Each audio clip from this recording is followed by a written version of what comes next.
Hello everyone, this is just a short video where I want to talk about my experience using Neovim, the editor, the UI that you see right here on this little TypeScript project I have opened, instead of larger IDEs like VS Code or the JetBrains products.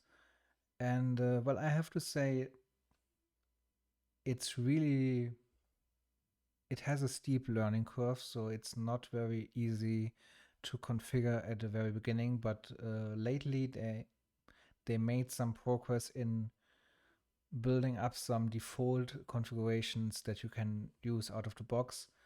I will probably link them in the video description, but I really like the clean interface. You get all the kind of nice user experience or dev experience that you also get in VS Code. You see the diagnostics. You see when ESLint issues appear on your page.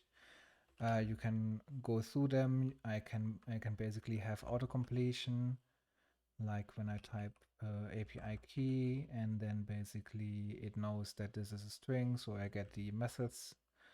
I also get like an overview what this method is doing. Well, in this case, it's very easy because it's a core JavaScript functionality. Um, I can jump to the definition of this function, and so on and so on. It's really nice. So I can now also type something and say, okay, I want to trim, and then I hit save. And then you also see that this thing is auto formatting following my prettier configuration. So all these things are solved problems also on the Neovim side. And also you have Neovim or Vim also on your server. So it really helped me to understand better to navigate in Vim, Neovim in general, not only for web development.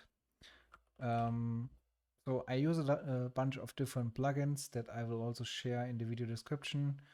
But I would be interested in your opinion. Did you use Vim, Neovim in the past already? Do you want to use it in the future? And yeah, I would like to hear your experience. Thanks. Have a nice day.